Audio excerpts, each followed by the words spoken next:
1950 Teletone 7-inch electrostatic portable television resurrection. This will be the recording device used in this video. It's a Redmi Street Find.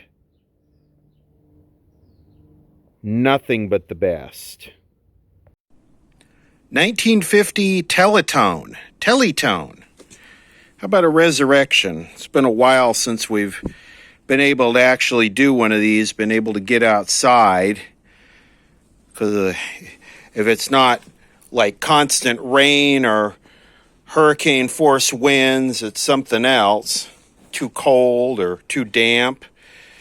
So hopefully we can get into one. Maybe if I buy an electric car and pay some higher carbon taxes, that'll all suddenly stop and we'll be able to get back out and do some of this stuff. Yes, I had a friend pick this up for me at the swap meet. He kind of limped over and negotiated a better price than I was able to get. I think it was a little bit overpriced, but you have to save it, right? That does not look stock. Chicken wire, that does not look factory. I don't know. Would they have used chicken wire like that, factory? Anyway, these are kind of cool. The like tape measure type antenna.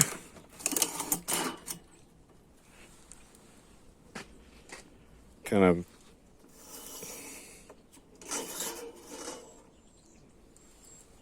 guess it's had too many cigarettes. Anyway, this video might be a little bit different. I'm trying an experiment here. Doing this video with a phone I found in the front yard. And I believe this is one of those NGO provided invader phones. This is a Redmi, R-E-D-M-I. I've never heard of Redmi before. And it has some weird SIM card in it that's none of our carriers here. It's like a no-name SIM card. So it's like a total burner phone. So I figured, hey, they wiped it, they reset it before they, and the back's all trashed. But I figured, why don't we try and use it to make a video? And it does not look like the image stabilization works, because if I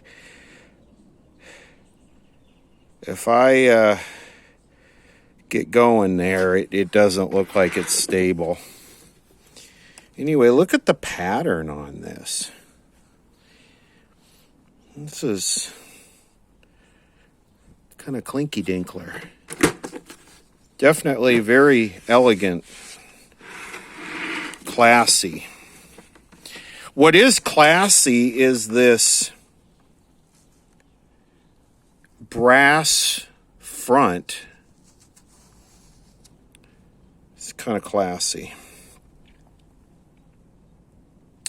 It's definitely a resurrection.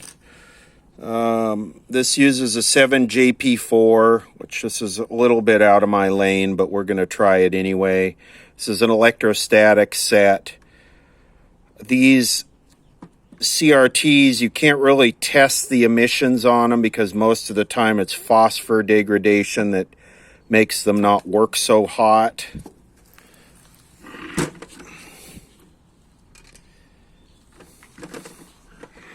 This, I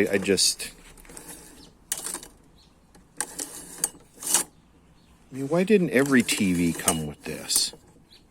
Like, this is brilliant, you know? I mean, you can't break this.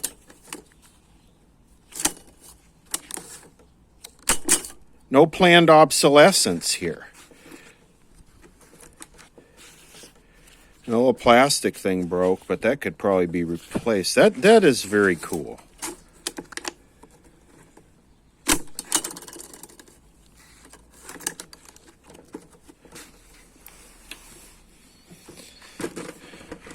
Anyway, let's see if we can get this to work. I think it's probably going to take quite a bit, and we're just going to resurrect it. We're going to just kind of do a botched job.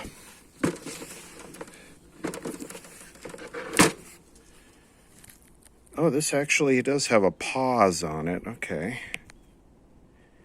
But that didn't work. Just change. See how the direct sunlight performance of this here high-end Redmi border blaster telephone is. How's that look? Does it show this snarled mess?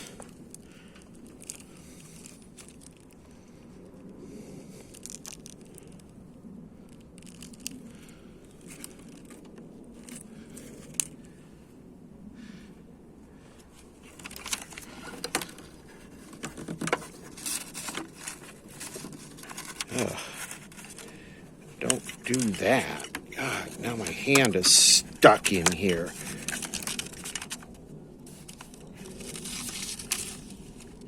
Okay, I'm ruining it, guys. How are we doing there?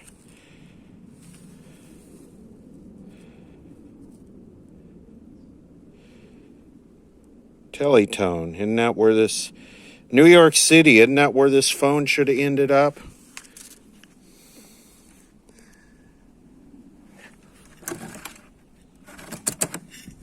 It's your tape measure thing there.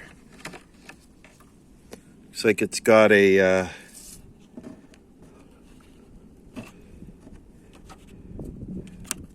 ballast that's coming apart. See if we could get a model number on this. I'm not really familiar with these. Okay, I'm still learning this phone, sorry. Is that rolling? Looks like it. Rolling. There's a phone rolling. How do we do? Do we look better there in direct sunlight?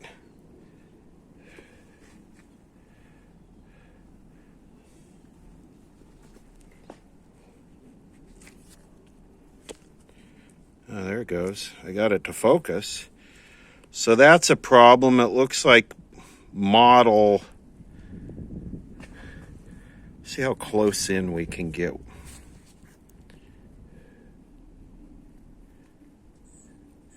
Okay, so you want to focus over there. I can't zoom while I'm rolling. Okay. All right, Redmi, you're starting to suck.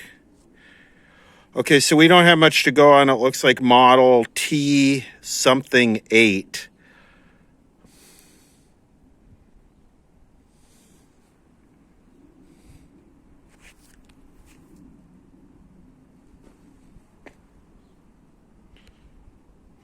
I am going to work on this in the house because the wind is supposed to be coming back up in a few hours. And this is small enough. But yeah, this has been a pretty gnarly winter. So looking at Teletone in the Sam's for something with a T and an 8, we have a TV208. The TV208 TR. We have a 308. And we have a 358. So you have about 4 choices here. And I'm sure someone is yelling at the screen what it is, but like I said, these 7-inch sets are a little bit out of my lane, so we'll have to just go there since the weather is pushing us that way. I'd love to do a color combo right now, but let's see. So we'll start with 208 and 208 TR. I have all of the riders in the phone. So let me look at riders first. I'm working on scanning Sam's 1 through 100 into the phone, but that's going to take me like a year. This is the riders, and this is the TR. I started from the very beginning. This is the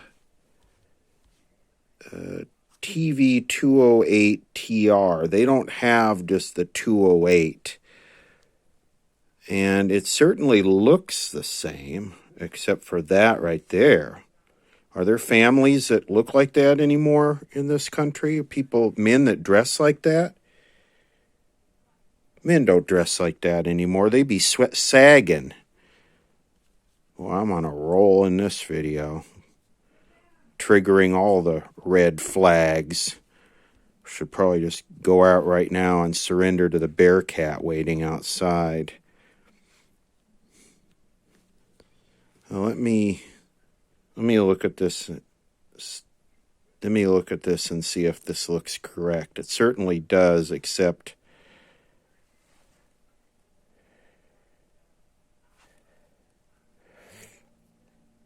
that is not the same on this set.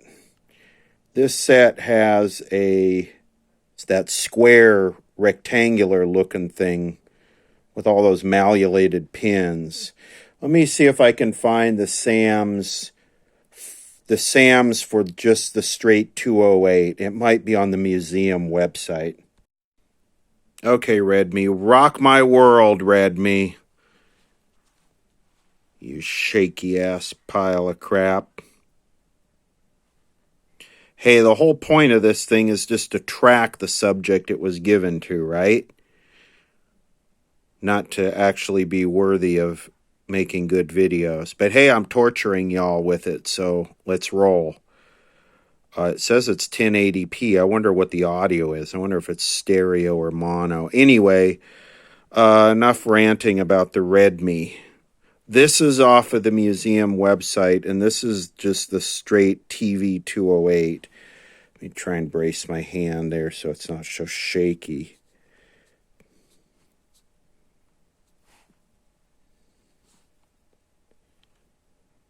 And this does look like it, because see, it's got this. This looks like the right one, because that's the Kluke Dubler plug system. But look at how they have this thing scanned, man. How are you supposed to follow this? It's broken into 3 sections.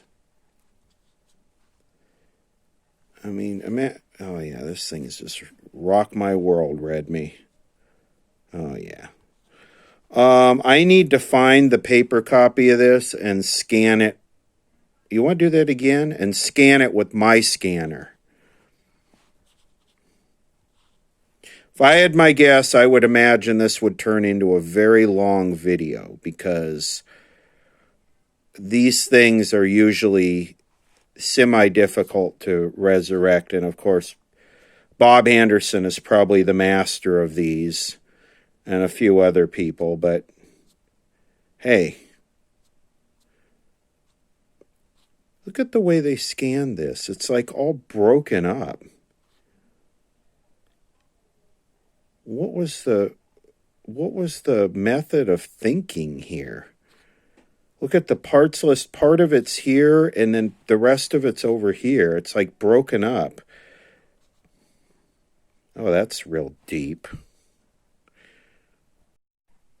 Here's the paper copy. And yeah, I don't want to spoil the paper copy, so I'd rather scan it and have it in me phone. Let me see here. At this level, I can get about... this is still a hell of a lot better than what they did, but I could probably get the whole thing in there. Let me play with this. God, this phone doesn't work. You recognize that book, David? Are you still alive, David? Are you watching? So I can get the whole thing up to about right here. I can get that whole thing in one shot. So I just do 2 shots with this part cut off and this part cut off. I can get damn near the whole thing. If I wanted to lift the scanner up higher, I could probably get the whole thing, but then the resolution would probably be unacceptable. So let's see how my scan came out. Why am I spending time with this? Because the importance of service data will either make it or break it as far as being successful. You don't want to spend the money on the service data. You don't want to spend the time to get the service data. Then don't work on the damn thing. Yeah, this is more than intelligible here. But there's my scan of it. And I got the whole entire parts list, one continuous sheet, not cut up into little bits. So yes, service data is very important, especially for a resurrection where the thing is like half broken and half missing and just trashed. This will make or break the successfulity. There's a new word, successfulity of this resurrection. Wow, this thing actually has like a light on it, if you can imagine that. Anyway, resurrecting a classy mid-century Teletone TV that was built during the peak of the American Empire. We're going to resurrect that set during the demise of that, the peak of the demise of the fall of the empire. Descending into nothingness. Gone from pure class to pure ghetto. No suit and tie for this baby. I say we just try and fix this and plug it in and put it on a dim bulb and see what it does. Now, it will need these capacitors. There's never been one of these that didn't need these capacitors. These old paper capacitors are all dried out and all the guts leaked out.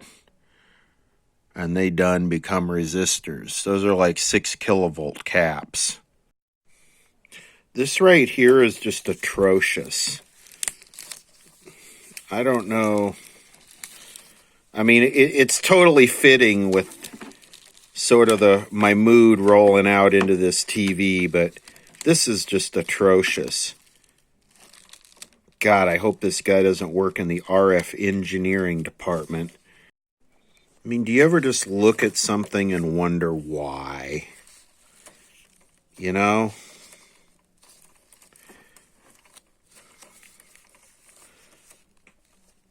No heat shrink for you, Daddy. We're going with electrical tape all the way, baby. Oh, this is hideous.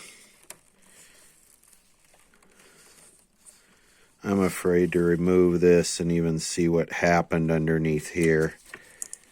Surprised they didn't use wire nuts and household 14 gauge household solid copper. I mean, well, this is about that bad. All right. I'll get off of it. So this is original, and I think I zoomed in on this earlier. This is just a resistor network of nichrome wire resistors. Just a big heater, a big Energy Star compliant New Green Deal certified heating element, just to burn electrons off and turn them into heat.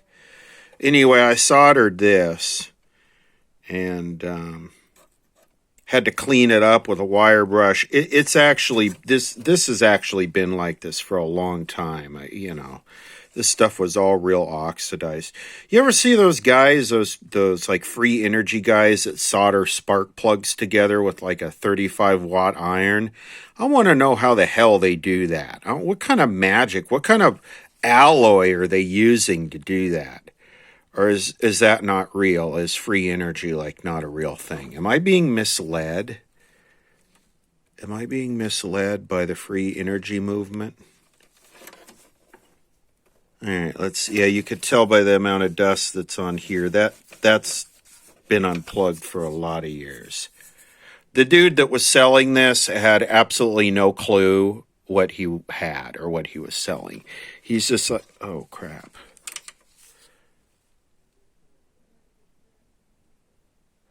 Okay, so this probably goes into here because I think there's 2 of them, but I believe on the schematic that one was for the video, and of course yellow is the composite or the cathode feed into the CRT. These colors are standardized, by the way. I believe, let me get the schematic, let me verify that, but usually yellow is, on a black and white, yellow is your cathode or your video signal. Well, this does not show, but you can clearly see in the photograph here where it connects. And then it shows another one connecting over to here. It shows another one connecting to this point. Aye. Is that the high voltage? Boy, this thing, banana plugs, man. This thing's sophisticated. You want to hear something trippy? I haven't even given this thing power yet, and I can already smell it burning. Is that like some psychological breakdown, about to have a nervous meltdown and need Skyrizi type of mental defect or what? This has all the hallmarks of the chassis. I'm going to assume this one down here being yanked for a problem that could not be fixed. Maybe I should have opened this and see, is the transformer in here? I think there's, oh yeah, go ahead and just break the damn ballast. Yeah, it's in there. How do we zoom in here? Yeah, it's in there. It has not been Klinko-circulated, so that little coil in there is what generates the high voltage for the deflection plates. So anyway, I finally got that back in there. That was very troubling. I had to do it with a pick. Yeah, I have no idea what's going on with this. I don't see any tubes missing. So let's dim bulb it real quick and see what happens. Smell it for real.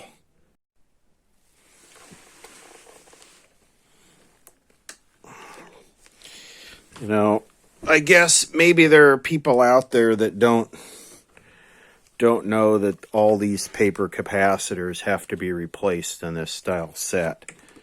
I mean, they're, what, 75 years old right now? They probably didn't survive. So we're on, I think, a 200-watt bulb. And here we go. It's got a polarized cord on it, which I'm sure that was original in 1950. Ooh. I heard something sizzling in there.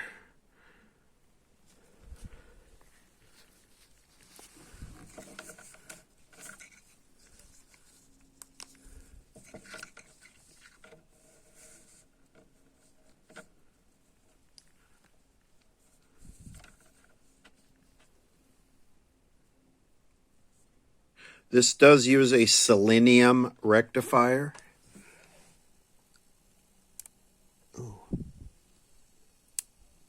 Hear it?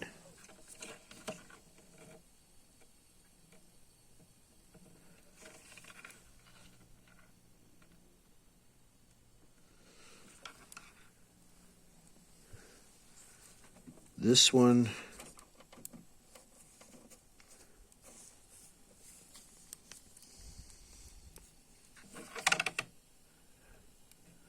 where's the smoke? Show me the smoke.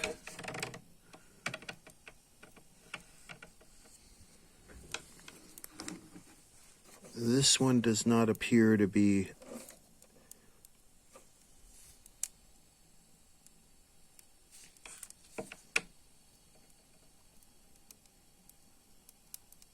Something is sizzling.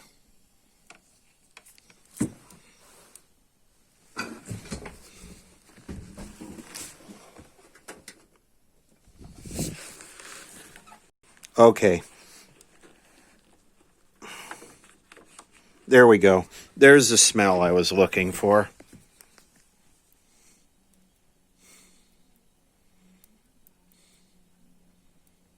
Yeah, there's the smell I was looking for. It doesn't look like it has any B plus because that has not got any brighter when the tubes warmed up. And we got several tubes here that are not lighting up. And this is a lot like those other sets where there's a group of filaments and then another group of filaments.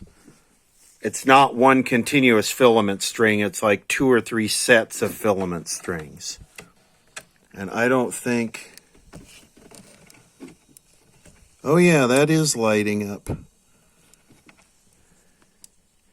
I'm going to stick this in here. See if you can hear the sizzling. I'll be quiet.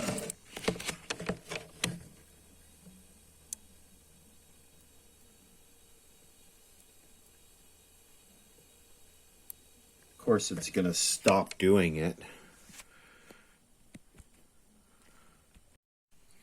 Trying to identify which valves are not heating up, and it looks like that right there, that 6SL7.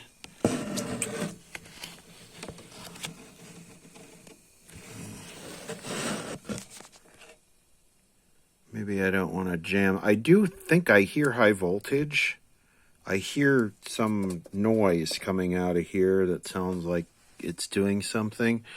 So the 6SL7 there looks like it's dark. And all of these look like they're dark.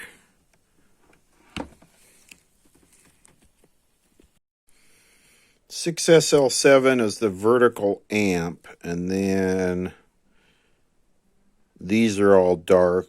DC restore, sync sep, video amp, video detector, third IF, all of these look dark. Let's see, what is the similarity there? What it would cause that? Okay, come over here to... Okay. Well, we want to play this game, don't we? We need to know what number those tubes are. Okay, so it's like V7, 8, 9, and 15. Well, there's V15 right there. See those two things with the numbers? Those are the resistors that are in the ballast tube. V7, 8, 9.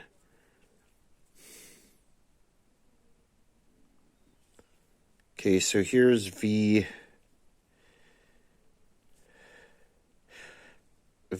7, 8, 9.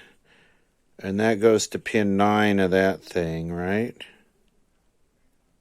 Pin 9 of that thing, and then that comes over here and goes to,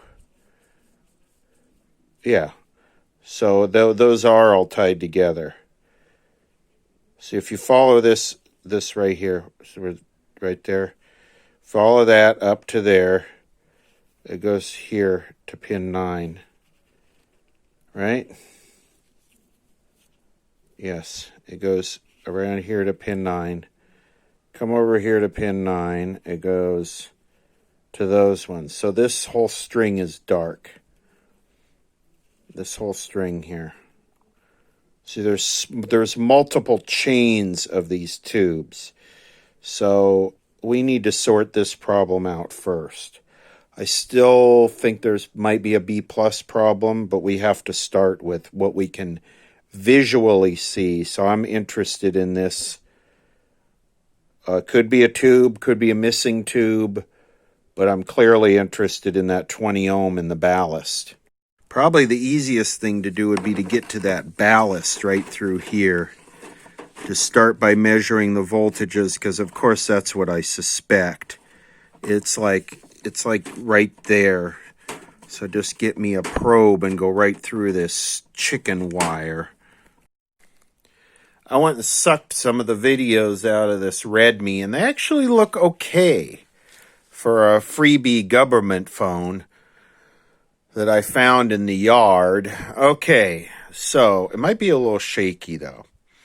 So I got this This is a mini grabber, and these gloves I think are good up to 750 volts, so I'm not worried about it. So we're going to measure the voltage on that ballast tube. I think that ballast tube has about 5 resistors in it, 4 or 5 resistors. So right now I'm on pin 7, and if you follow pin 7 here, these gloves might not like capacitive touch though. But they have insulative capacity. Anyway, if you follow this, which this is not going to happen very well. Okay, well, we'll just give up. You just have to trust me. That goes directly to the line. One side of the line goes directly to the chassis. The other side of the line goes directly to pin 7. So we're going to measure pin 6, which is this over here is dead. And we're going to measure this side over here. So we're going to measure 7. We'll start on 7, which I'm clamped onto right now. Okay. Okay, I want AC here. 104 volts AC. It's coming up because the light bulb's warming up. Okay, now what I want to do, this is not really easy, but try and get to here. This should be number 8. Any time is maple time. So on 8, we have 83 volts. Okay, I don't think 8, of course you're gonna... So that's 8, that was the one that's working. We want to go down to 6, which is this right here, which is 96. Hold on, try. It's not the easiest damn thing to do. 96 volts. 96 volts. And what was the next pin up? 103. Well, that don't make no doggone sense. Well, I'm clipped on to 6 there. And the reason why that doesn't make any sense is it shouldn't be... If the tube filaments are open or if the resistor's open, it should either be 0 or it should be full line voltage. So what is going on here? If I pull one of these out, that was good. If I pull this out, it goes up. So why the hell aren't they visibly glowing? What am I missing here?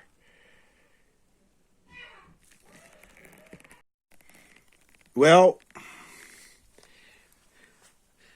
with the light bulb bypassed, I do see these glowing down here, but I do not see, they're very dim. And the 6SL7 is dark, and I stick my hand in here.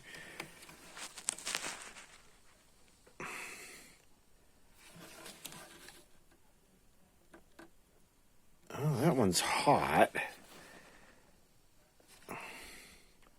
Maybe I'm following a bad lead right now, but these certainly seem dark. Let me check the B plus somewhere. And that's 113 volts. This focus sure does hunt on this thing, doesn't it? Maybe the way to go about this is to start checking DC voltages and to start actually measuring the filament voltage across the tubes. Maybe pull the tubes out and test them. Guess I'm sort of in a weird mood today.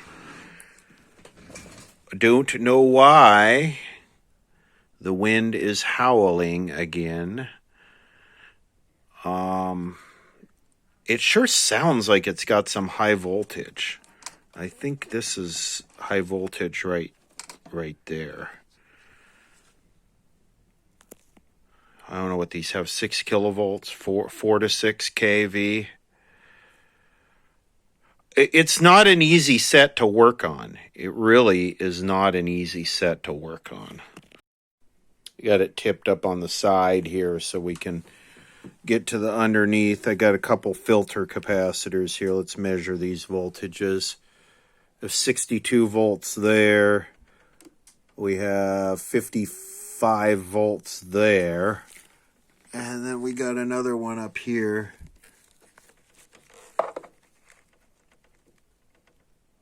We got nothing there. This is, you don't just want to start probing tubes in this because it can have, some of these tubes have really high voltage and they can just cremate your meter, although we could do some of these IF tubes right here probably pretty safely. 57 volts there. 57 volts there. 57 volts there. 57 volts there. So it looks like we have a B plus of 57 volts. That does not sound make happy. So we got a selenium rectifier, then we got an 18 ohm, then we got C1 and C1. We got 200, 220.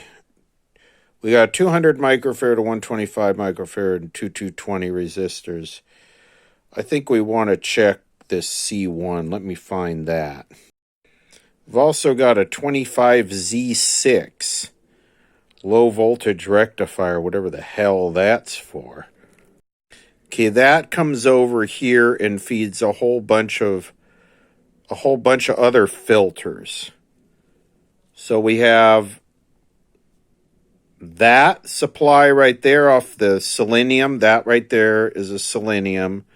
And then we have this 2, which goes to pin 2 here. Pin 2 over here comes off. It goes to that 150 and then goes to this whole network of capacitors here. What? Do we really have 3 capacitors in parallel there?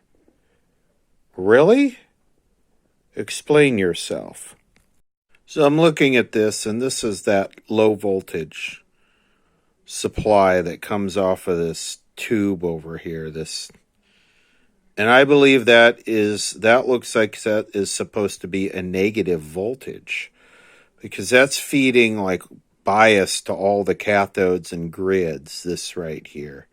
So I think maybe we ignore that and we need to look at this, because this is pin 1, 2, 4, and 5 of that ballast tube.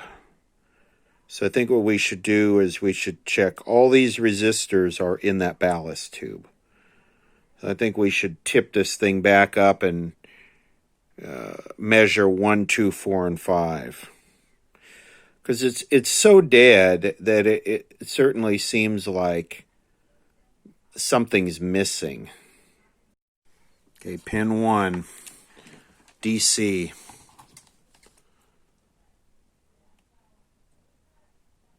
100 volts. Okay. What I see, 1, 2, 4, and 5. 1. Here's 2. 95 volts dropping. That's interesting. It seems like the tubes are working now. They're starting to conduct. 77. 1, 2, 4. 59 volts. Damn, that seems low. And 5. 1, 2, 4, and 5. 55 volts. So the resistor is not open. None of that ballast is open. It's so, because that was 1, 2, 4, and 5, and then 6, 7, and 8 were used for the filaments. So that ballast is okay. So 73 volts with the light bulb. Let me get rid of the light bulb. Yeah, that's way too low. That selenium rectifier is dead. It's done. That selenium rectifier is up right in there. It needs to just be jumped. Looks like maybe somebody replaced it there. I see some electrical tape. It needs to just be jumped with a silicon diode for our resurrection. To do it right, you need to replace it with a silicon diode and then use the appropriate dropping resistor to get the right voltages. This schematic is really hard to work with because it doesn't have voltages on the schematic. You kind of have to look at the tube voltage chart and figure it out. It's not, the newer SAMs, they would just give you the voltage, the B plus, what it's supposed to be. This one, the closest I can get is we're supposed to have 105 volts on the plate of the audio output tube. So I'm just going to jump it. It's a resurrection. But I got to get this chicken wire out of here first. This actually looks factory. I don't know. With those little staples in it, that looks factory to me. Okay, well, this must be, I put that cover back on. This must be how it was designed to be serviced. You take it apart, dumbass. This thing is high hour. This tube looks absolutely cooked. Just makes it worse, doesn't it? Yeah, someone just put this thing in the kitchen and turned it on and left it on for a few years. Probably 5 years, 10 years. I know these things didn't last all that long, but man, this thing is baked. Baked. Here's a selenium rectifier. It has been replaced before, you can tell. This thing just has all the wrong parts in it. Like, every single one of these parts are junk.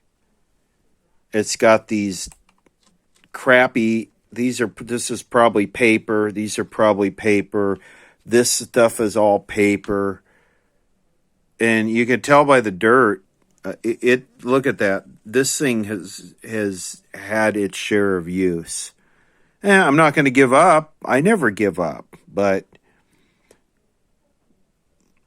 I don't know if the required effort will be worth the conclusion. I mean, we'll just be rolling out on the degeneracy tip in this one, but that seems to be the theme here. Yeah, these are just all the wrong parts. Like, there's just nothing good about any of this. I wonder how these resistors are.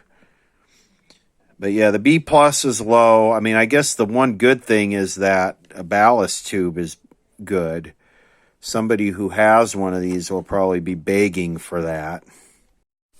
Look at some of these resistors. Blue, gray, green, 6.8 meg. Look at this one.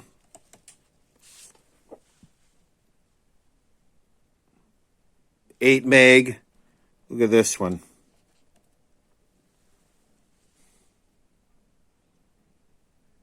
20 meg. These resistors are all junk.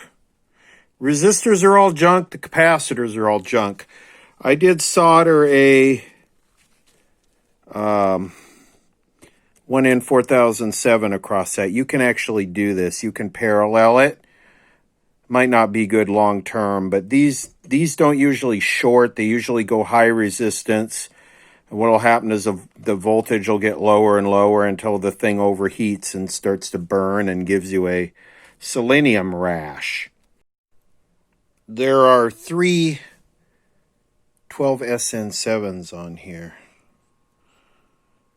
So 3F1A5 is this. And let me see, 6F4. So 6F4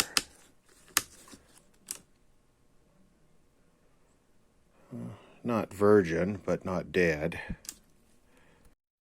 And here's the next one.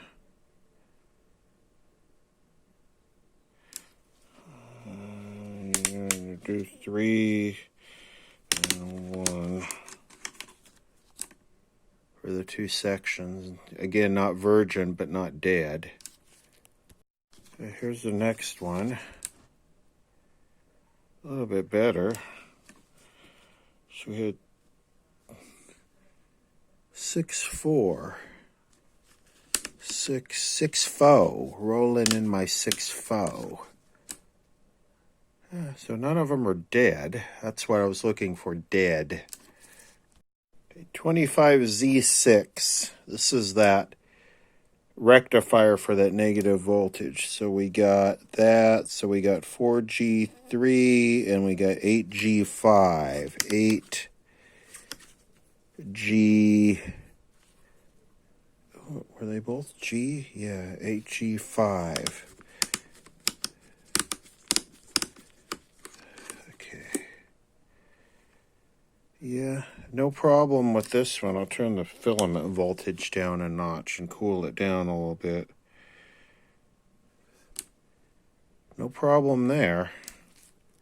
Got one more here. We got a 6SL7. That's the one that wasn't very bright. This is a 6SL7, and you cannot see this thing glowing. The damn heater things are pinched closed. Okay, here's section 1. Pretty tired. Okay. 3E1, 6E4. 6E4. Hey, you're really just looking for dead. And one section's stronger than the other. So none of these tubes are dead, not like the resistors. I know I'm jumping around here. I'm just sort of in the assessment phase. So there's 4 2.2 meg resistors here. Red, red, green. 1, 2, 3, 4. The reason why they do that is to drop a high voltage because resistors do have a voltage rating. And you don't want one resistor. You don't want one, 10 meg resistor that's got, well, you can get them now, but at the time you didn't want one 10 meg resistor that had 5,000 volts across it. So look at this. Here's one. That one's measuring 10 megs. Let's check this one. That one's measuring 2.4. Let's check this one. That one's measuring 2.8. And let's measure the last one here. That one's measuring 2.7. So these resistors are garbage. And they've been garbage for a long time. You can see someone cut this one out here and tested it at some point. See, they wrapped a wire around it and soldered it there. Look at this 2.2, red, red, green. Look at, they paralleled a 1 across it. See that? This thing's had a lot of work done. This thing's got a lot of hours on it. All these capacitors need to go. These always leak. These are 5,000 picofarads at 6,000 volts, I believe. Let's take a look at the other chassis. This is the bottom chassis. This is the high voltage generator area here. And I checked these resistors and they're, I would say, within tolerable functionality. I don't want to say within spec because that's kind of a gross modification of that term. The capacitors are surely in great condition and don't need to be changed. It just looks like there was a lot of work done in here. I don't know. That capacitor there looks like it had a little puff squirt out of its bonus hole.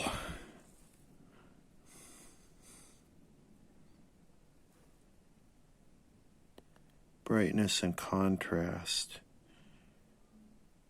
So you worked on this thing was serviced so damn much that you had to write what the controls were on the front, on the bottom of the chassis. Wow. So this has a 1B3 in it. I should probably check that because these things are known to go to air.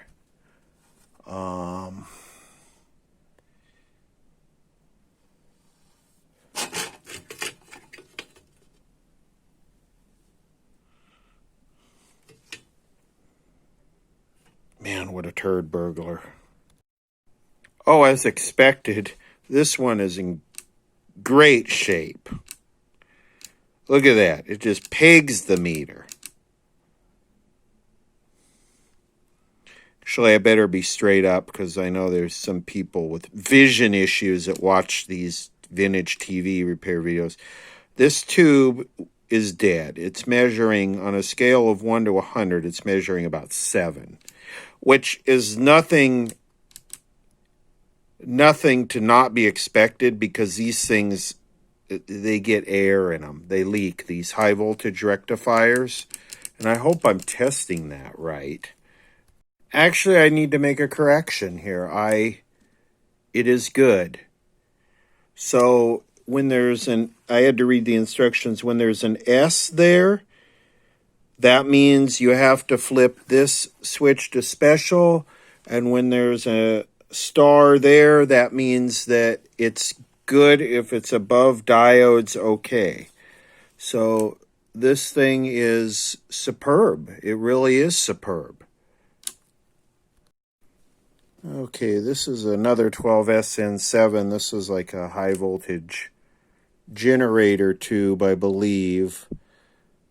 Shaky. 6.4. Oh, back to the 6.4. Rolling in my 6.4. No. 6.4. There we go. 6.4 is good. 25L6 audio output tube. Since the thing was totally quiet.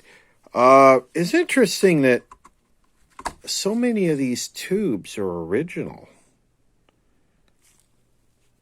I mean, they're made by RCA. That's an RCA tube. Let's see, who's this one? Oh, it looks like RCA 274, definitely. I think about the only good thing in this thing is the electrolytics. Don't tell the internet that, it'll burn my house down. But yeah, the electrolytics are like checking out. I mean, they're I don't know if they're shorted, but they're definitely not open. This is interesting. Yeah, that's definitely a negative voltage because look at how the center lead. No wonder why I wasn't measuring any voltage there because I was measuring the center lead, which is the positive, which was grounded because that tube, that low voltage rectifier is a negative voltage. And yeah, so the positive is grounded. No wonder why I wasn't measuring anything. Sort of a low IQ situation there. But yeah, the electrolytics seem to be okay. Check out these mounting contraption isolation things to keep the screws on the bottom from touching the hot chassis. See these? Really? What's going on with that? This thing is a trip, man. It wants its daddy back. I'm speaking the wrong damn language to it. Well, I have to make a second redaction here, which is a correction or whatever you want to call it, which is the other chassis. This capacitor, which is the main filter, is totally dead. It's, that's shorting it. That's section 1. This is section 2. That's going to the aluminum can. This thing's totally gone. No wonder why the B plus was so low.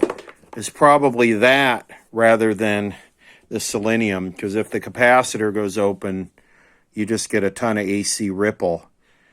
So maybe the selenium is not half as bad as we thought. Well, all right, we need a lot. This thing needs a lot, and I mean a lot.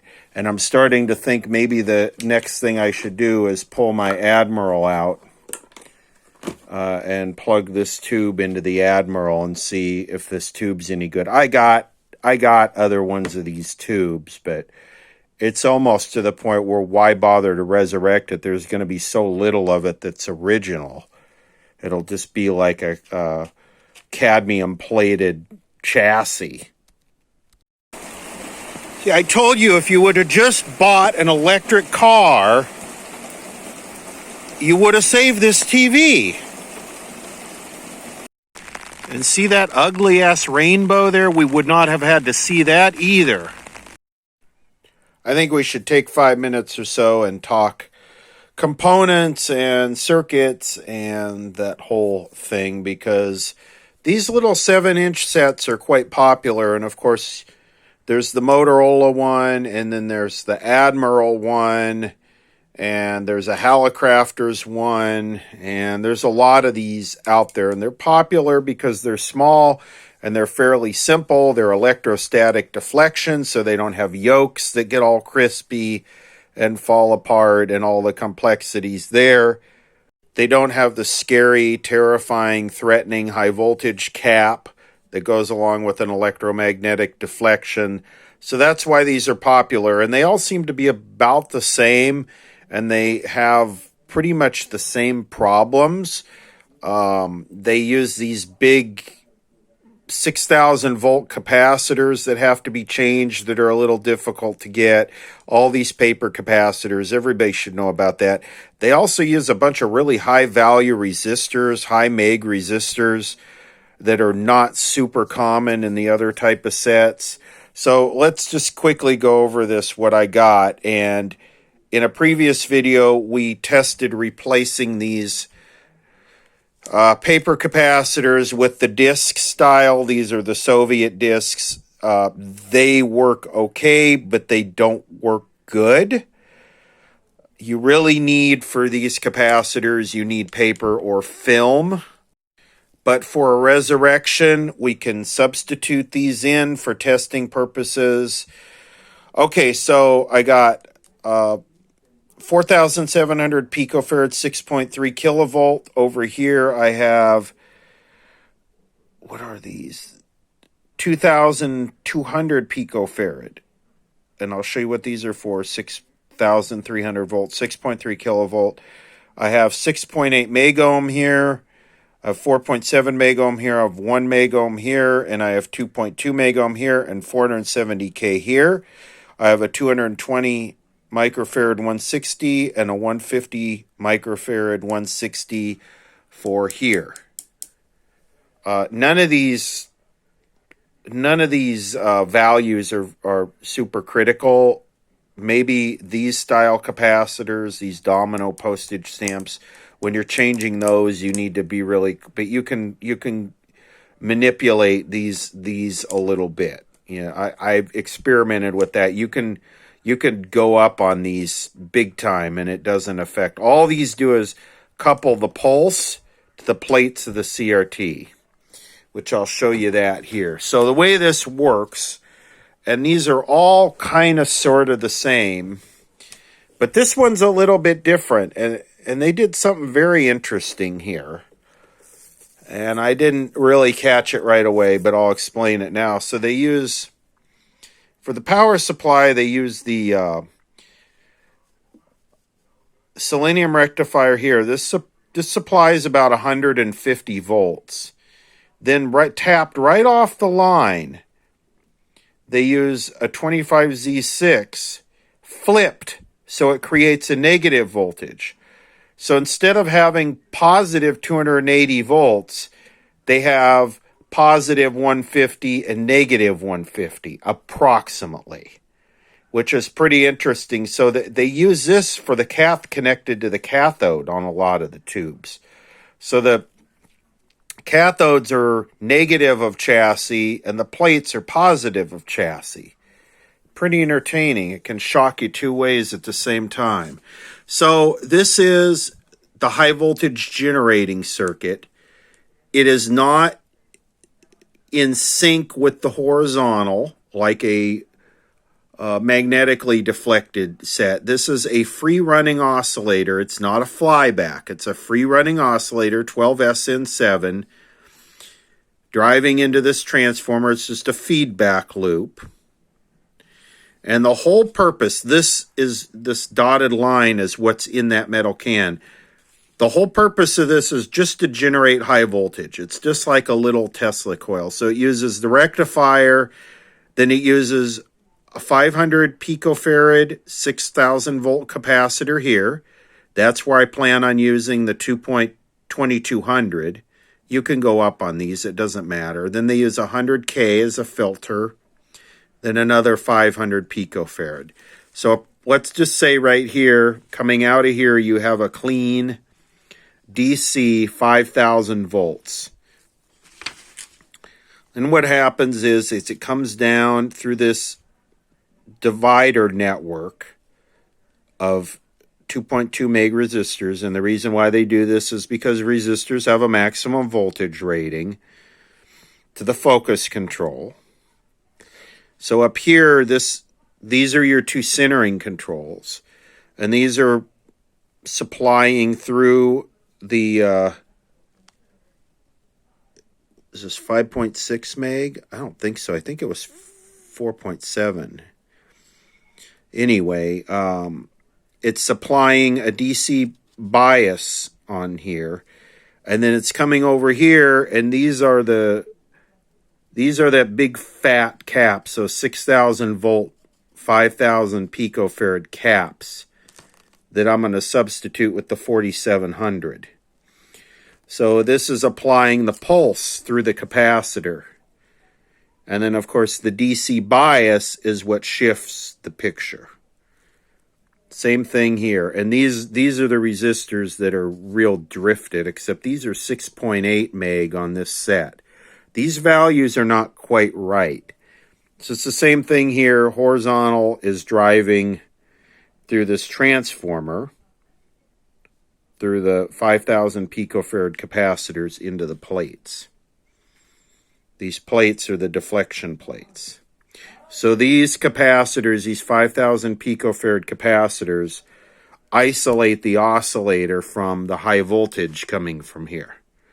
Does that make sense? And then you have your focus. And then the rest of it is kind of just like the video signal is driven from the video amp into the cathode. So what's really different about these sets is this, and this area. The rest of it's sort of the same. It's a tuner. It's an IF strip. Comes up into the audio. Video detector comes to the video. Drives into the cathode. The sync is, of course, fed into here. It's all pretty simple. But there is weird stuff like this right here. There's a lot of weird tricks with resistors in these sets. So anyway, 6 minutes and 11 seconds so far. I hope that was worth your time. And then, of course, the way they power the tubes is a little funky too, the filaments. So these things are funky, but people love them. Since we're doing a resurrection here, the main objective, because we don't know if this CRT is good, is to just get the right voltages and signals on this CRT. If we do that, and we get a very dim or no picture, then fine, whatever, we've done the resurrection. I hope you learned something from this whole thing. We can use these for the resurrection, but the linearity will never be right. And we'll use these as the filters. And we're just going to go crudely through this and try and get all of the really open resistors out of circuit. Well, as the tradition continues, it's another rainy Saturday, so the goal today is just to work on this until we get it to work, or at least get the right voltages to the CRT and can condemn the CRT. I found a bunch of older capacitors. These are from the 70s. 6704 on that one. Anyway, we're going to give them a try. I did get new ones, but might as well stay with the theme here of older is better, right? And yes, the radar map would happen to be accurate. What I'm going to start with is going through and testing all the resistors. I know that one's wide open, that one's wide open. One of the 2.2 dividers over here is wide open. I'm just going to go through all the resistors, and I'm not going to remove the bad ones because I would like to actually find a new home for this set. I'd like to see someone adopt it that has the passion to fix it all, because I think maybe, or needs it for parts, because I think they're a good opportunity to make this a nice TV. It's too bad that couple things off the front are missing, but who cares? Let's see what we can do. I got resistors, I got capacitors. I already bridged the selenium with a diode. I don't think that, I might actually remove that once I get the filter, because the filter will cause low voltage. So I might remove this, put the capacitors, and see what our voltage is. But I'm going to go through the resistors first. I don't need to make a video on that. This video is already going to be way too long. Let's try an experiment here. I think I mentioned that these old capacitors measure great on the ESR tester, but that doesn't mean they're not shorted. And all electrolytics need to be reformed after they sit unused. So let's try this and see how this... People buy these to reform capacitors, these capacitor testers, which I don't understand why. If you're going to use the thing, just replace the damn capacitors. Here I go, 50 volts.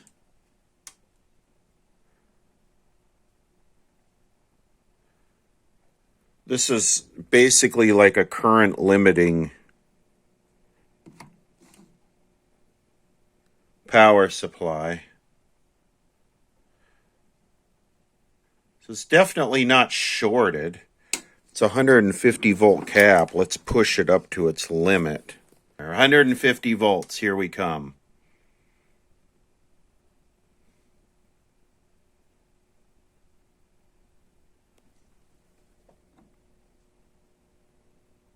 Of course, that's interesting that the eye shows really no leakage, but yet it's not fully up to the rated voltage.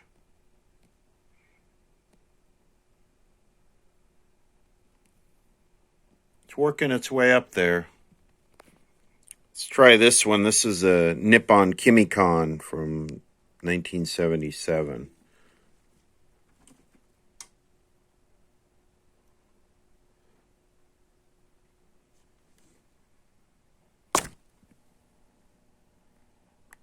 I guess it is very, very slowly opening.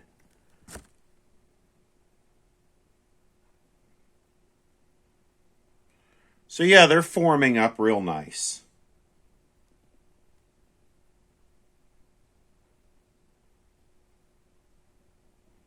Yes, I am still using the Redmi telephone. Street Find. All right. And it's only a 32 gig phone, so I got to be careful. Okay, so we'll use these two. I do like the Mallory's, though. I think they're real classy. I removed both of these resistors out of socket. They're both open, 100 meg on a 6.8 meg resistor. Since I got that out of circuit, I can test these capacitors without interference from anything. And they're toast. Look at, that's a 6,000 volt capacitor. I'm on 450 volts, and it's leaky. So we're going to have to get those out of there. Yeah, all these paper capacitors are going to be junk. It's just how many can I get away with not changing to resurrect? I'm sort of getting there. I disconnected the rectifier. We're going to check the B plus first, and then we'll come back to that if the selenium is bad. Got our two capacitors in here. Yeah, I got our two resistors here. I changed these three capacitors and put two new disc resistors here. And what I did is I just put them in series for now. These are all very leaky, and I have a feeling this little domino right here with the white on it is paper, and I have a feeling it's shorted. All right. A true diaper lover's special of a television set with Eddie Rabbit playing in the background. 76 volts there, and what do we got here? 93 volts there. That's too low.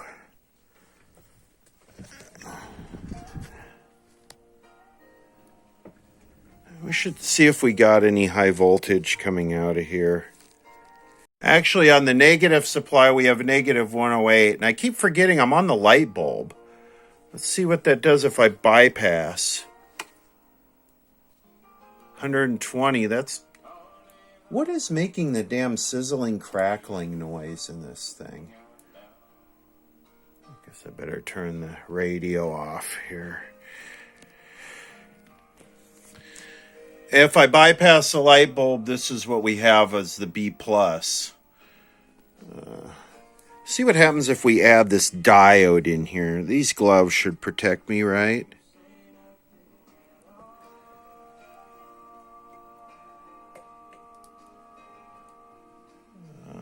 Why no go up? Oh, it goes up to 130.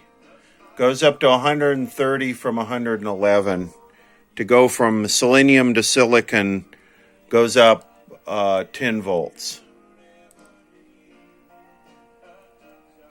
But there's something here making a sizzling, like a crackling noise.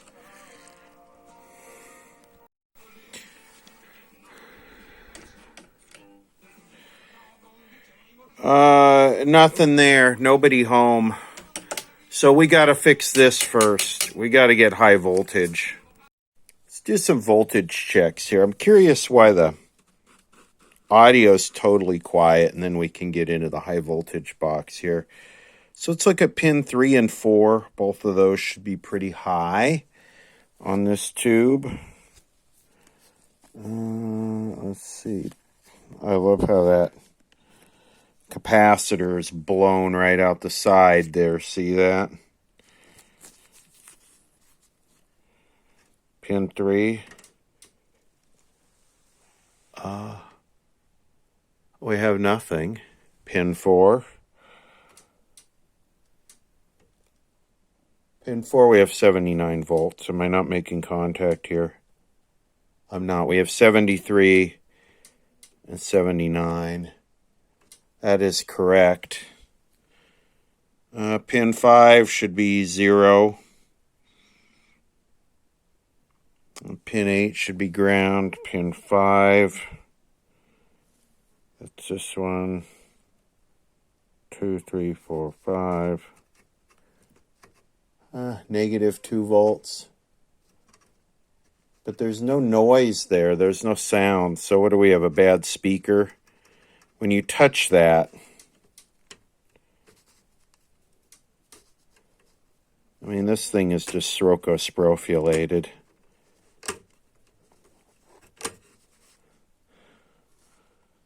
When you touch that, you should hear something from the speaker. So what do we have? A bad speaker? Audio output transformer is obviously good.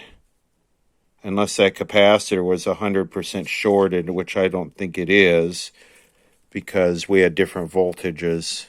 Okay, let's check the voltages here. Lots of problems.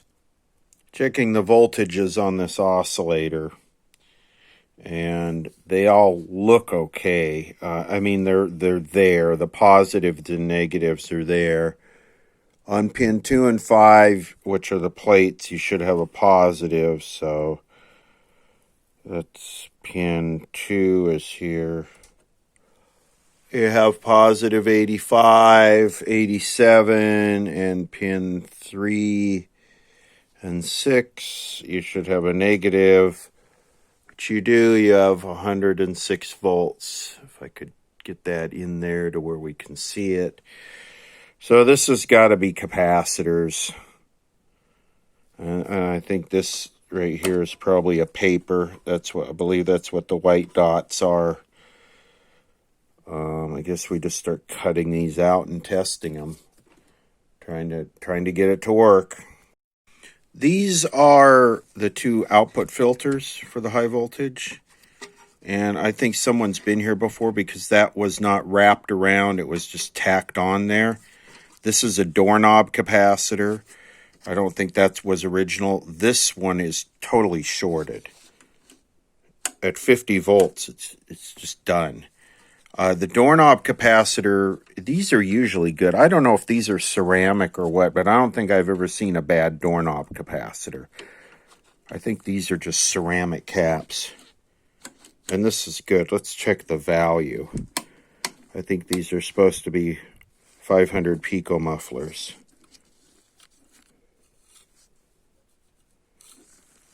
I think.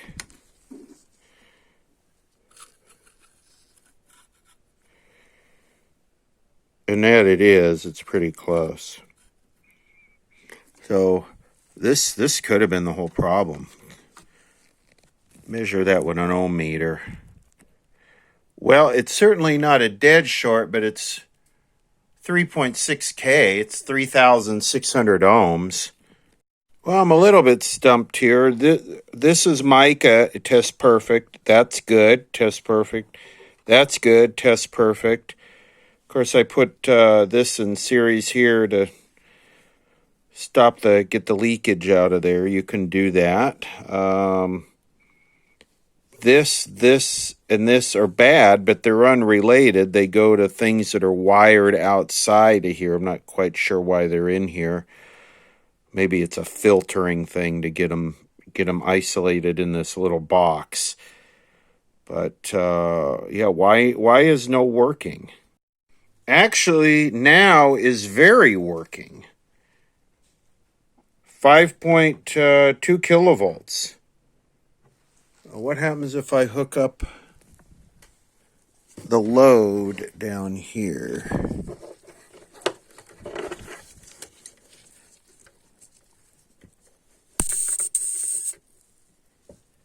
And it goes down to 3.3 kilovolts.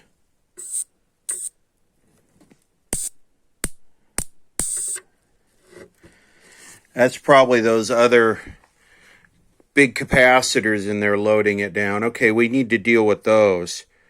3.4 kilovolts is working. Probably could bypass the light. Whoa.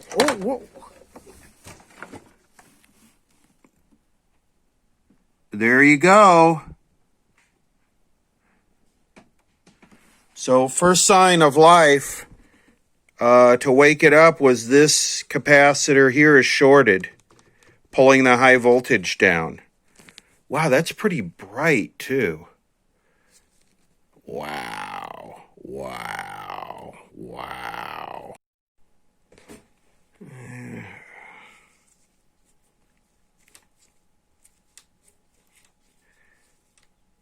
Okay, that's brightness. What's this?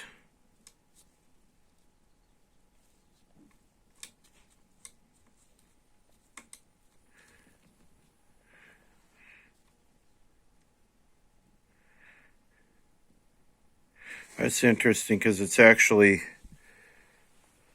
where's the adjustments? Let me see. They're all frozen. Okay. That one's moving it diagonally. Something's up here. Why is it rotated like this?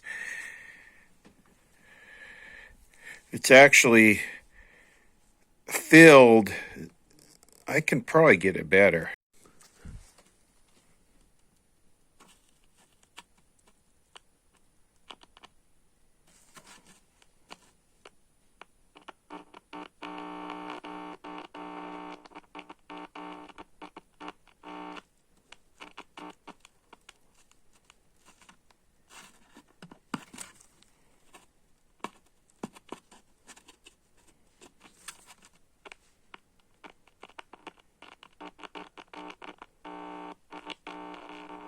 It's kind of an interesting failure. Okay, WD-40 time. Because regular lubrication too expensive for this thing.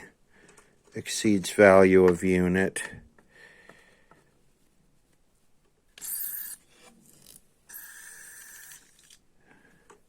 And these controls are really stiff. I don't want to put this in the high voltage pots, so I think that would be a mistake. Take a second and see if I can address this. And how do I zoom in with this thing?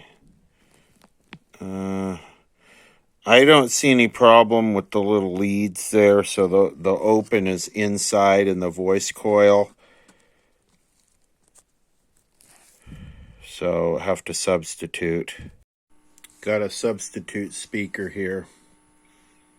And I'm hoping it'll be easier for me to diagnose why there's no activity from the tuner with sound.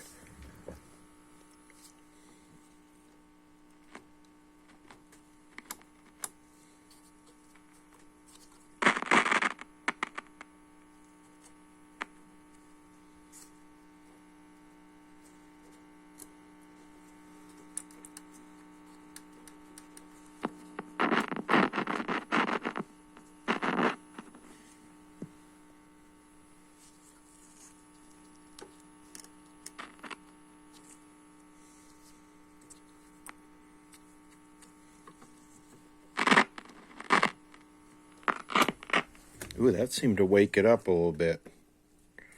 Whatever I did there.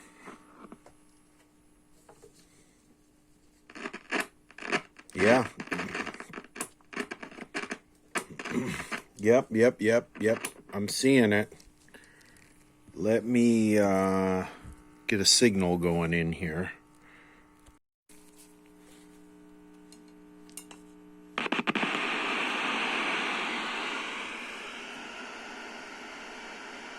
Well, hello. What's your name?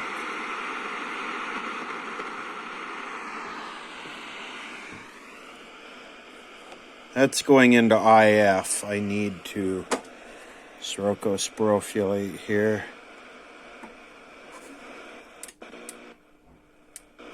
There we go. Standard TV.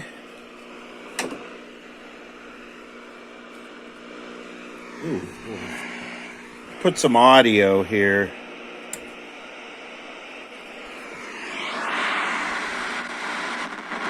Ooh. Unbelievable.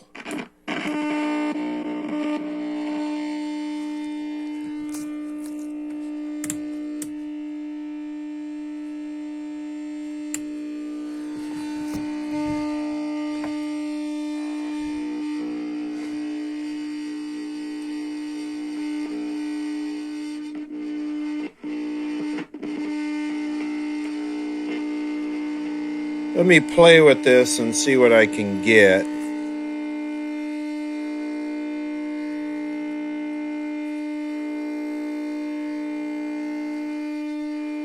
The sync is way off if I'm on the channel. And I want to show you our first sign of life here. And this is Windows Circle on the VG91. And the horizontal is running way too fast, and the vertical is way off too. This is just all bad capacitors, but you can basically see two window circles here. If I go back on the light bulb, it actually slows down to the point where I can get it to lock in. Hey, CNN. And then I think it also, they worry that it would cause immigrant communities to be less likely to report crimes for fear of their immigration status in the country. And you wrote in the AJC that the bill would, punish sheriffs if they don't flag potential violations to immigration. agents. Can you give me an example of, what would fall into that category? I think that was one of the big questions that I was trying to report is part of the process that happens now is automatic. So when someone is in jail or charged with a crime, their fingerprint is automatically taken and sent to different systems that check their immigration status. The jailers make an inquiry to U.S. Immigration and Customs Enforcement or ICE. This is a great picture. Wow. Detroit Airport. Well, guess what? It turns out those buses were actually loaded with, or soon to be loaded with, members of the Gonzaga men's basketball team on their way to a March Madness game. CNN's Daniel Dale has more.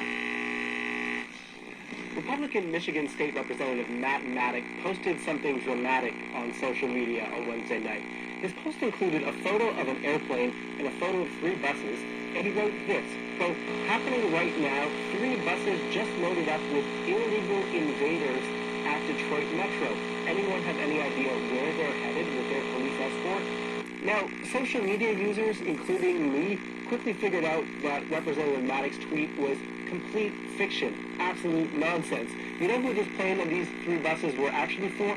It was NCAA men's college basketball teams that were landing in Detroit to play in March Madness tournament games there. Let me walk you through how people solve this non-mystery. If you go back and look at Mr. Maddox's post, you'll see the plane in the picture belonged to Allegiant Air. And online flight tracking sites showed that this was the only Allegiant plane to land at the Detroit airport that day. And it was a charter flight from Spokane, Washington, which is, people quickly knew, home of the Gonzaga University Bulldogs. This phone will not sync to this thing. And I don't know if this phone 25 frame per second or something? I got to look at the video files. But I can't get it to sync. I mean, the picture it's horrible, but it's not doing what you're seeing. It is a solid picture. More Vegas action, more casino favorites. Yes, it's double. And the latest slots. Because again, the horizontal oscillators really just hauling ass. Bad capacitors. But let's look at this. Free and get a 45 million coin bonus. Jackpot party. A party in every spin. God, the low light on this phone sucks. In Atlanta. This is CNN. Closed captioning brought to you by Mesobook.com. Our firm only represents mesothelioma victims and their families. Ooh. If you or a loved one has been diagnosed with mesothelioma, call us now. All right, news today. Former President Donald Trump said... Oh, the main speaker just started working. Social media post. Trump shared a video, this one, on his Truth Social account featuring an image of President Joe Biden hogtied on the back of a pickup truck. The Biden campaign is blasting the post as inciting political violence. And then, this is what the Trump campaign spokesperson had to say about the post. That picture was on the back of a pickup truck that was traveling down the highway. Democrats and crazed lunatics have not only called for despicable violence against President Trump and his family, they are actually weaponizing the justice system against him. So, let's talk about this. Joining us right now, former Republican Congressman Joe Walsh of Illinois and Charlie Dent of Pennsylvania. Hi, Joe, you first. I mean, this is not only irresponsible, I mean, it's downright dangerous. And how can the former president's camp justify that this is all right? They can't, and we can't let them. And this is one of those things where we can't move past the headline. Do these people live in the real world at all? Do they go out in the real world and actually drive around? Do they actually see what the opinion is in the real world? I mean, all you have to do is go to the store and you'll see that stuff for yourself, right? And I live in SoCal, and I see it everywhere. So, I mean, are they really that disconnected from reality that they think a picture of someone tied up on the back of a truck. I mean, have they not seen some of these vehicle wraps that are out there right now? I mean, come on. It's all a pretend show. It's all fake. Damn thing. Oh, I'm so shocked. I saw a wrap on a pickup truck. Aggressively go after him. And Charlie, why is everybody else incensed about this and not the former president? Yes, he may be speaking to his base. He can count on them. But we are talking about a general election now. I mean, isn't his focus to be that he's trying to grow support? How does this do that? Well, he's really never been about expanding the base of support for his candidacy. I mean, he only doubles down on the MAGA element. He's just trying to relate to what you see if you go out in the real world. That's all. It's not that deep, CNN. Okay, I let me find a crepe erase ad. I would like to have that with an extra pickle. Sorry, I just get a little excited. I like that. With the extra pickle. I like it. So we do have a double image here. Oh, look at that. So tell us about And it is, look at how crystal clear and high definition that is. These are little Easter bunny. But that looks almost like the CRT is just dead. While you're baking, when you take it out of the oven, ooh, it's a little bit hot. So when you take it out of the oven, you can. That's what these CRTs do when they get worn out. They just get washed out. Like all the definition goes away because the phosphor's just trashed. What you can do is actually, I could probably just kind of. The only way to know would be to really take it out of this and put it in a good working TV. And I'm not that motivated to do that. What I might do is I might change those, the two other 6,000 volt capacitors. I might series the two disc capacitors with those. And also we know the disc capacitors will cause these weird vertical linearity issues. You cannot use disc capacitors when restoring these sets for real. Is anyone having a seizure yet? Seizure, anyone? Here's the little one. And so, yeah, that is nice and hot. And look at that. So when you take it out of the oven, whether it's your air fryer oven or your big oven, you could just put it right there, ready to go. That, what it does is it elevates your pan off the Seizure. cool down just enough, just perfectly. Seizure. That's great for when you want to cool down things. But you know what? I also say think outside the box. You know what? I like it as a little fryer helper. So if you're frying up some things, we're doing. Before I wrap this video, I want to clip the leads from this and this, here and here, and put these in series like I did here. You can put capacitors in series. I mean, this is basically a dead short anyway. And as I've explained, these will never, I love these capacitors, but they'll never work right in place of film. These are Soviet. Plus 80 minus 20%. And they're heavy.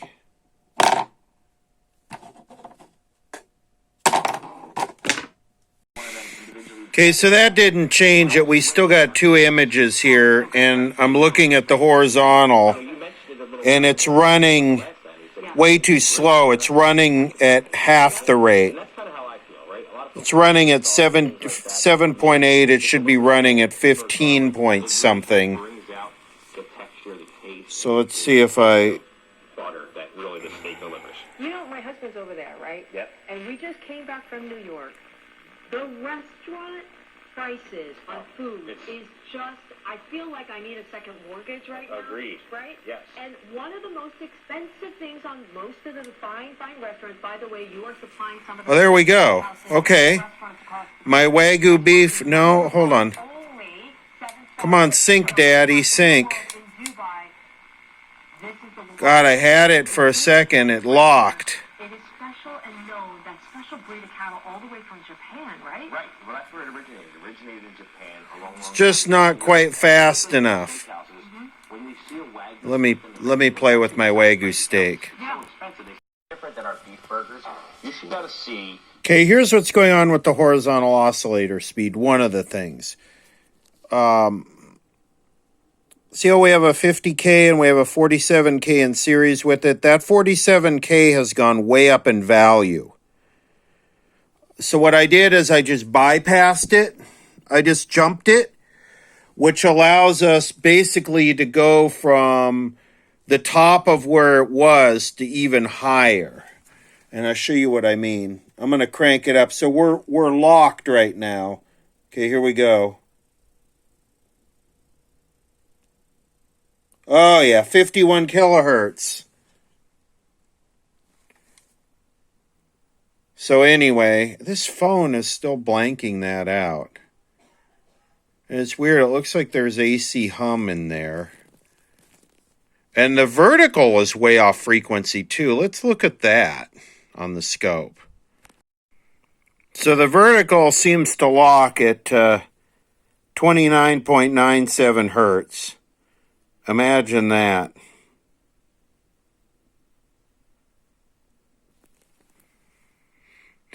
Which I think it's running at half rate because of the flickering. I think it's running at half rate. Get out of bed. What's wrong? Is the house on fire? Wake me when it gets to the stairs. Get up. You and I are going for a 2-mile run. Well, we're pretty close to 6 kilovolts with the light bulb bypassed.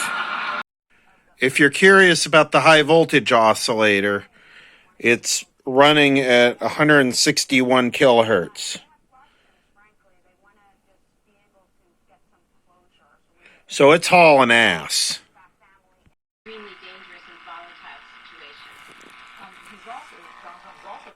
So literally an hour later, I come back and CNN is still talking about that stupid wrap. It's a wrap. You can buy it online that goes on the tailgate of a full-size pickup that's basically an image of the current unit that's in office tied up, laying in the back of that pickup. And it's like a 3-dimensional picture. And CNN is still going on about that stupid image. It's a freaking thing you can buy that's pre-made. These people. But also to discredit an entire democratic notion of justice that says... Oh, justice. Yeah, just us. Unfortunately becomes reality is that they are no longer touchable or held accountable by the law. Oh, yeah. Who's no longer held accountable by the law?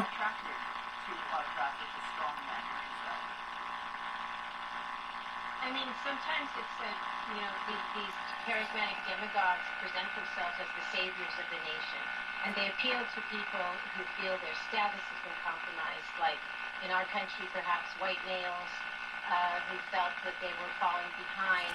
But also, they appeal to people with the idea that there won't be any restraints on behavior anymore, that people can do exactly what they want, and they model that lack of restraint. And that's what Trump has done. And every time he shares, he says violent things, calling people vermin, or shares pictures of like the ultimate taboo, the sitting head of the United States of America bound like a hostage. This is breaking taboos, and it's a friggin' wrap you buy online. It's everywhere. Authoritarians, they have risen or fell to that standard, and that is what has incited them to follow and do violence. Oh, Ruth Ben-Ghiat, thank you for your expertise. Oh, thank you for your expertise. Thank you for your expertise. Anyway, I think I can say this thing has been resurrected. I need to back away from it right now before it ends up going out the window. Actually, I need to change the channel because I can't handle this stupidity.